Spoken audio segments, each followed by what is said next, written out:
नमस्कार दोस्तों, PCS marathon में आपका स्वागत है। आज हम इस वीडियो में देखेंगे कि कैसे हम अपना मार्क्स बूस्ट करें। हम कौन कौन सी गलतियां करते हैं जिसके चलते हमारा मार्क्स नहीं बढ़ पाता है, और जो लोग बाउंड्री पे अटक जाते हैं या बाउंड्री से कट ऑफ के नीचे रह जाते हैं, या जो 70-75 नंबर ला रहे हैं, कट ऑफ जा रहा है 90-95, तो उनका नहीं हो रहा है। तो उस विषय पे हम बात करेंगे, क्या क्या करें, क्या हमारा अप्रोच होना चाहिए कि हम मार्क्स अपना बढ़ाएं और प्रीलिम्स आसानी से क्वालिफाई कर जाएं। सबसे पहले उसके पहले हम देखेंगे कट ऑफ पिछले 2 सालों में कितना रहा है। मैंने 4 बार प्रीलिम्स क्वालिफाई किया है और ईजिली क्वालिफाई किया है, आराम से कट ऑफ पार कर गया है। तो मैं आपको अपना मार्कशीट भी दिखाऊंगा और कट ऑफ 68 में और 69 में कितना गया है उसके बारे में भी चर्चा करेंगे। ये 68 का मार्कशीट है मेरा, और इसका जो कट ऑफ गया था 68 का, जनरल का 91 गया था, और जनरल फीमेल का 84, ईडब्ल्यूएस का 87, ईडब्ल्यूएस फीमेल का 81.25, ईसी का 79, ईसी फीमेल का 60, इसके अराउंड एक कट ऑफ गया हुआ है। मतलब हम जनरल मान लें 91। तो यहाँ से हमें वो देखना है कि आप जिस भी कैटेगरी के हैं उससे +5 नंबर मान के चलिए, क्योंकि +5 में आप रहिएगा तो कोई भी संदेह मन में नहीं रहेगा। प्रीलिम्स के बाद, प्रीलिम्स एग्जाम के तुरंत बाद आप मेंस में लग सकते हैं, क्योंकि अगर रिजल्ट का वेट किया जाए प्रीलिम्स का तो 30 दिन आसानी से निकल जाता है, और फिर मेंस के लिए हमें कम टाइम मिलता है। इसलिए +5 मान के चलिए और अपना एक्टिव रहिए। और इसमें मेरा 103.25 मार्क्स मिला हुआ था, और जो 69 का है, ये 69 का है, तो इसमें जो ये इंटीग्रेटेड टाइप का हुआ था, 69 इंटीग्रेटेड कंबाइंड प्रिलिमिनरी एग्जाम, तो इसमें जो जनरल का कटअप था, ये तीनों स्पेशल पोस्ट है, सीडी, पीओ, डीएसपी, ये सब जो ये है, ये मेन है। तो इसमें अनरिजर्व का आप देखिएगा 91.67 है, 68 में 91 है, मतलब 91 के अराउंड रहा है। अनरिजर्व का 8, मतलब लगभग सेम रहे हैं यहाँ पे। तो मोटा मोटा मान लीजिए 95 प्लस जो जनरल है उनको लेके चलना है, और जो कैटेगरी वाले हैं वो भी +5 लेके अपना चल सकते हैं कि इसके ऊपर मुझे प्रीलिम्स में मार्क्स आना चाहिए, जिससे मैं आसानी से प्रीलिम्स एग्जाम के 1-2 दिन बाद मेंस में लग सकूं। और इसमें मेरा 96.33 आया है, ये भी मैंने क्वालिफाई किया हुआ है। तो ये आप देख सकते हैं कि मैं भी पहली बार जब दिया था इसको तो मैंने प्रीलिम्स पास नहीं किया था, मेरे 68-69 के अराउंड मार्क्स आए थे। फिर उसके बाद मैंने 25 नंबर बढ़ाया था अपना, फिर तब से मैं 4 बार क्वालिफाई कर चुका हूँ। और मैं क्या करता हूँ वो आपको यहाँ पे बताऊँगा कि क्या करना है आपको भी, जिससे आपका मार्क्स बूस्ट हो, मैक्सिमम मार्क्स आपका आए। तो ये 70 बीपीएससी के बारे में चर्चा हो रही है। तो हम देखेंगे कौन कौन सी गलतियां हम करते हैं जिससे मार्क्स स्कोर नहीं बढ़ पाता है। साथ साथ उसका सोल्यूशन भी देखेंगे कि हम क्या करें कि गलतियों को सुधारा जा सके और मार्क्स मैक्सिमाइज हो सके हमारा। और यहाँ पे मैं बताऊंगा कि ये अगर आप कीजिएगा तो आपका +20-25 आराम से मार्क्स बूस्ट हो सकता है, और आप आसानी से प्रीलिम्स क्वालिफाई कर सकते हैं। Tips to help you maximise your score and marks. सबसे पहला है हमारी मिस्टेक्स। क्या क्या है हमारी मिस्टेक्स में, कि पहला है रिवीजन नहीं करना। हम क्या करते हैं कि रिवीजन नहीं करते हैं, पढ़ते जाते हैं, या गलत तरीके से रिवीजन करना। जैसे क्या है कि हमने एक बार रिवीजन कर लिया, फिर हम सोचते हैं कि अरे हो गया। नहीं, हमें रिवीजन 2-3 बार करना ही करना है, किसी भी टॉपिक का 2-3 बार हमें रिवीजन करना ही है। और ऐसे नहीं रिवीजन करना है कि 1-2 बार आप रीड कर लिए किसी भी टॉपिक को, फिर आप तीसरी-चौथी बार जब रिवीजन कर रहे हैं फिर भी आप पूरा पढ़ रहे हैं। ये पूरा नहीं पढ़ना है। 1-2 बार आप जब रीड कर लिए किसी भी टॉपिक को, तो फिर थर्ड रीडिंग में या सेकंड रीडिंग में ही आप उसको अंडरलाइन कीजिए या हाईलाइट कीजिए, जो जो आपको डिफ़िकल्ट लग रहा है, और जो जो आपको लग रहा है कि ये मैं भूल जाऊँगा या भूल जाऊंगी, तो उस पर आप अंडरलाइन कीजिए। और जब रिवीजन आप कीजिएगा तो अंडरलाइन हाईलाइटेड पॉइंट को ही कीजिएगा, जिससे आपका टाइम बचेगा और इजीली रिवीजन हो जाएगा। तो इसका रिवीजन करने का सही तरीका क्या है, कैसे हमें करना है कि मैक्सिमम हमें याद रहे, मैक्सिमम याद रहे। तो इसके लिए हमें डेली एक्टिव रिकॉल करना होगा। मैंने इस पर एक वीडियो भी फुल बनाया हुआ है, आप चाहें तो प्लेलिस्ट में जाके देख सकते हैं। डेली एक्टिव रिकॉल करना है हमें, जो भी आप पढ़ रहे हैं डेली, उसको रात में सोने की 1 घंटे पहले आप बैठ कर या लेट कर आराम से उसको सोचिए कि आज मैंने ये पढ़ा, ये टॉपिक मैंने कवर किया है। तो ये करना है। फिर दूसरा है कि वीक के एंड में हमें संडे को या किसी भी वीकेंड में एक दिन आपको लेना है कि 6 दिन आप पढ़ रहे हैं या 5 दिन पढ़ रहे हैं, तो एक दिन आपको रिवीजन करना है। तो उस एक दिन में आप कुछ भी नया नहीं पढ़ना है, बस हम रिवीजन किए करना है। और रिवीजन क्या करना है, जो आपने हाईलाइट किया हुआ है, जो आपने डिफ़िकल्ट पार्ट अंडरलाइन किया हुआ है, उसको रिवीजन करना है वीकेंड के एंड में। फिर हमें रिवीजन करना है मंथ के एंड में, जो जो आपने मंथ में पढ़ा है उसको मंथ के एंड में रिवीजन करना है। उसके लिए 2 दिन या 3 दिन आप पहले ही रख लीजिए कि लास्ट में मुझे रिवीजन करना है, उस मंथ के सारे फैक्ट, सारे हाईलाइट आप जो किए हुए वो करना है। ऐसे कीजिएगा तो आपको मैक्सिमम याद रहेगा और आप एग्ज़ाम में अपना पूरा 100% दे पाइएगा। दूसरा है प्रैक्टिस नहीं करना। क्या है कि प्रैक्टिस हम लोग सोचते हैं हमने पढ़ लिया, PYQ कर लिया तो हमारा प्रैक्टिस हो गया। नहीं, हमें प्रैक्टिस भी कुछ 5 से 10 प्रैक्टिस सेट लगाने हैं। अगर सेक्शनल लगा रहे हैं तो और भी अच्छा है। तो जो भी आप टॉपिक या चैप्टर पढ़िए तो उसके रिलेटेड क्वेश्चन आप PYQ से सॉल्व कीजिए। PYQ से सॉल्व कीजिए कि जो पिछले ईयर में आए हैं वो मेरे से सॉल्व हो पा रहे हैं या नहीं हो पा रहे हैं। फिर उसके बाद सब्जेक्ट ख़त्म हो जाए तो फुल लेंथ टेस्ट या उस सब्जेक्ट का 1-2 सेक्शनल सेट आप प्रैक्टिस कीजिए। और ये कैसे प्रैक्टिस करना है, ये नहीं कि आप वो 1 घंटे का टेस्ट है, 1 घंटे का टेस्ट है या 2 घंटे का तो आप उसको दिन भर में कर रहे हैं, आधे घंटे में कर रहे हैं। नहीं, आपको जैसे एग्जाम हॉल में करते हैं कि 2 घंटे मिलता है, 2 घंटे में आप पूरा कंप्लीट करते हैं, वैसे ही जितने घंटे का उस प्रैक्टिस सेट है उतने घंटे में ही आपको वो कंप्लीट करना है। तो इससे क्या होगा, आपका माइंड सेट पहले से ही बना रहेगा कि एग्जाम हॉल में भी आप वैसे ही परफॉर्म कर पाइएगा। और जो भी सेट प्रैक्टिस कीजिए इसको भी एनालिसिस कीजिए कि इसमें मेरा कहाँ मिस्टेक्स हुआ है, कहाँ गलतियाँ हुई है, कैसे मैं इसमें अच्छा कर सकता था, और वैसे आप करने की कोशिश कीजिए।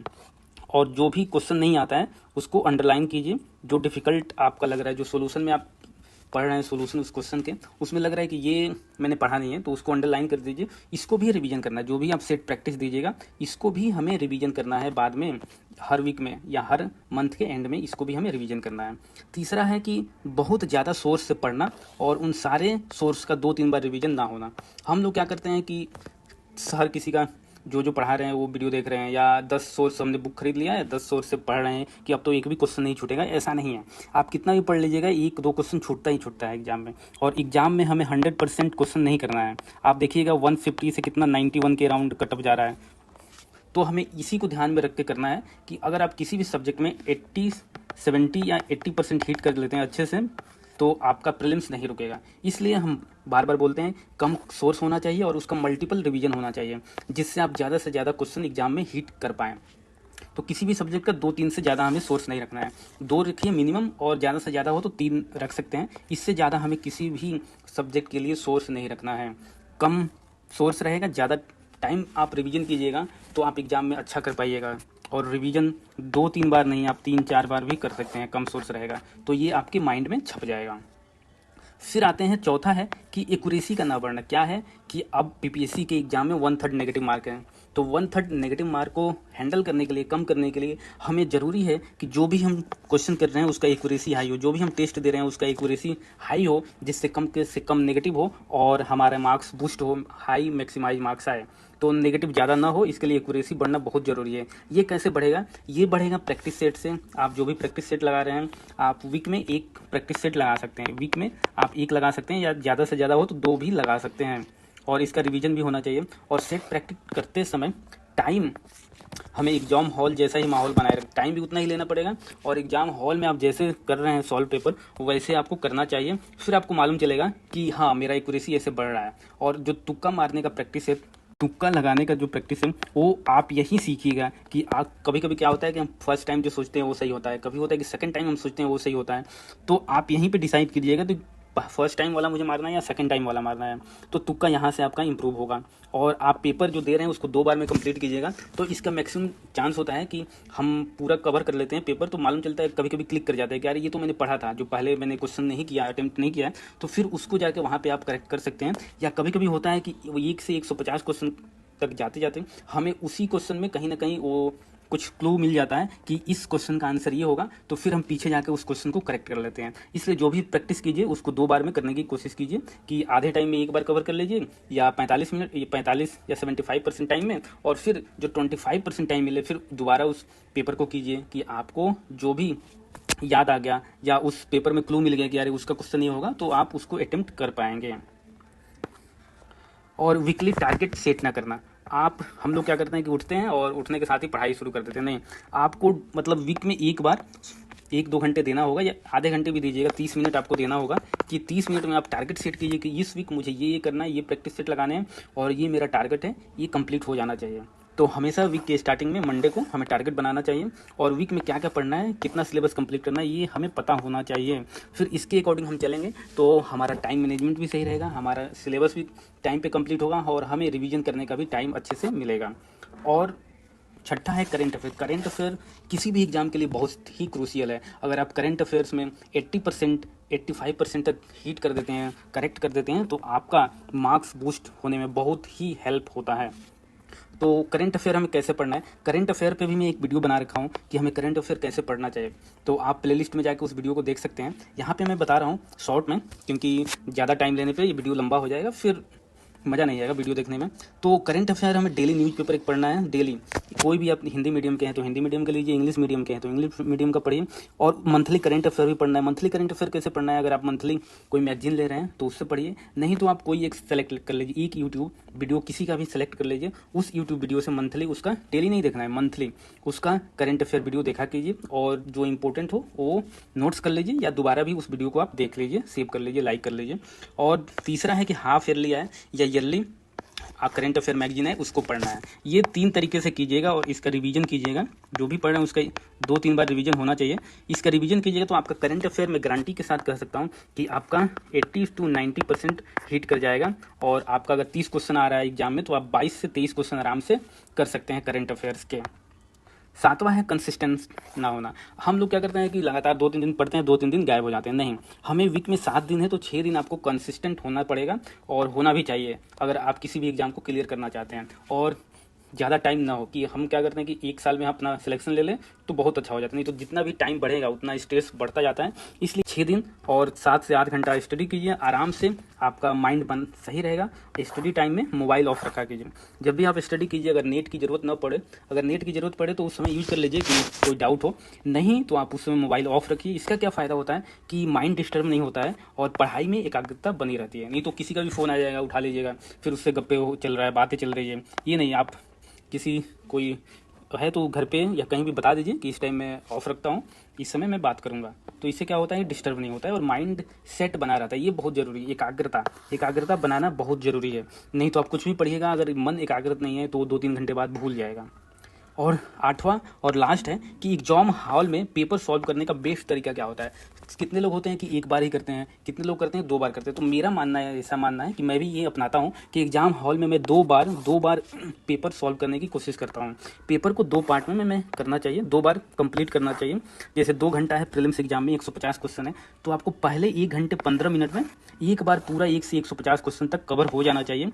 और इसमें जो भी आपको 100% करेक्ट लग रहा है उसको मार्क कीजिए, और जो 50-50 लग रहा है उसको भी मार्क कर लीजिए, इसको तो टिक कर लीजिए, और जो 50-50 लग रहा है उसको ऐसे मार्क कर लीजिए कि ये मैं बाद में देखूंगा।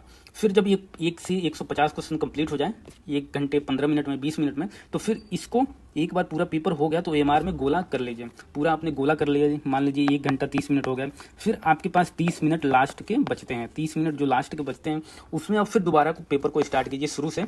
और अब इसमें जो भी आपने 50-50 कर रखा है या जो तुक्का मारना है अब इसमें करना है, और उस जो भी क्वेश्चन कर रहे हैं उसको साथ साथ ओएमआर में भी फिल करते जाना है। इससे क्या होगा कि हम 1 से 150 तक क्वेश्चन जाते हैं तो कभी कभी हमें क्लिक कर जाता है माइंड में कि अरे ये इस वाले का अभी जो क्वेश्चन मैंने पढ़ा था उसका आंसर ये पक्का होगा, क्योंकि इतने देर में ना आपको कुछ ना कुछ याद आ जाता है। फिर क्या होता है कि हम 1 से 150 क्वेश्चन तक जाते हैं तो कहीं ना कहीं 1-2 क्वेश्चन का उसी पूरे जाते टाइम 150 क्वेश्चन तक जाते जाते मिल जाता है, कहीं ना कहीं क्लू मिल जाता है उस क्वेश्चन का कि यार इसका आंसर तो ये पक्का होगा क्योंकि इसमें ये दिया हुआ है वो पक्का होगा। तो इससे क्या होता है, इससे करने से आपका 10 क्वेश्चन, आई थिंक 10 क्वेश्चन तक आपका एकदम सही हो जाता है, क्लिक हो जाता है, ये क्लू मिल जाएगा। तो 5 से 10 क्वेश्चन आपका सही हो जाता है इस तरीके से। और फिर क्या होता है कि आप पूरा क्वेश्चन भी माइंड सेट बना रहता है कि यार मैंने एक बार तो 1 से 150 क्वेश्चन तो कर ही लिया है, अब मुझे घबराना नहीं है। तो क्या होता है कि एक बार में करने में लास्ट में आते आते हमें कितने क्वेश्चन छूट जाते हैं और लास्ट में पता चलता है कि यार ये तो मैंने देखा ही नहीं। फिर क्या है, और लास्ट में 10 क्वेश्चन मैथ्स एंड रीजनिंग के आते हैं। 10 क्वेश्चन मैथ एंड रीजनिंग के आते हैं, और जो साइंस बैकग्राउंड के हो वो तो 5 क्वेश्चन तो कर ही लेंगे, 5 से 6। लेकिन जो आर्ट वाले वो सोचते हैं यार मैं ये मैथ ना करके पढ़ लूँ, जीएस ही पढ़ लूँ, उसके भरोसे नहीं, आपको ये भी करना है। अगर नहीं आ रहा है तो प्रैक्टिस कीजिएगा तो 10 क्वेश्चन से आप आराम से 6 से 7 क्वेश्चन कर सकते हैं, कोई भी हो, आर्ट बैकग्राउंड का हो या साइंस बैकग्राउंड का। तो ये बहुत ज़रूरी है। बस इसका मैथ का लिए PYQ से ही कर लीजिए, 10-15 साल का कर लीजिए आप, तो आराम से हो जाएगा। तो इस पर भी ध्यान देना है, मैथ और रीजनिंग पे भी 10 क्वेश्चन, ये ईजी होते हैं, बहुत ईजी होते हैं, इसलिए जो नहीं कर रहे हैं वो भी कीजिए। इस प्रकार आप करोगे तो ये तरीका अपनाओगे तो पक्का 20 से 25 मार्क्स आराम से बढ़ेगा। मैं गारंटी देता हूँ कि आराम से आपका बूस्ट होगा, 20 से 25 मार्क्स आराम से आपका हो जाएगा और आप आसानी से प्रीलिम्स क्वालिफाई हो जाइएगा। और एक और मैं सजेस्ट करना चाहूँगा, ये मेरा सजेशन है, आप मानिए या ना मानिए, ये मैं करता हूँ कि क्या होता है कि हम पढ़ते पढ़ते स्ट्रेस हो जाते हैं, स्ट्रेस आ जाता है, टेंशन हो जाता है। इसलिए स्ट्रेस फ्री थोड़ा कम करने के लिए आपको क्या करना चाहिए, डेली 30 मिनट मॉर्निंग में योगा या एक्सरसाइज करना चाहिए। और योगा में क्या है, सूर्य नमस्कार आपको करना चाहिए। आई पर्सनली सजेस्ट कि इससे मुझको बहुत फ़ायदा मिलता है कि आप योगा 30 मिनट या वार्म अप कीजिए तो आप स्ट्रेस फ्री रहिएगा और आपका दिन पूरा अच्छे से जाएगा, एक्टिवेटेड रहिएगा और टेंशन बहुत कम हो जाएगा। तो मेरी बात मानिए, योगा और एक्सरसाइज डेली 30 मिनट करना स्टार्ट कर दीजिए। तो कैसा रहा मेरा ये अप्रोच बताने का, आप कमेंट में करके बताइए कि कैसा लगा आपको। चलिए मिलते हैं नेक्स्ट वीडियो में, तब तक के लिए नमस्कार।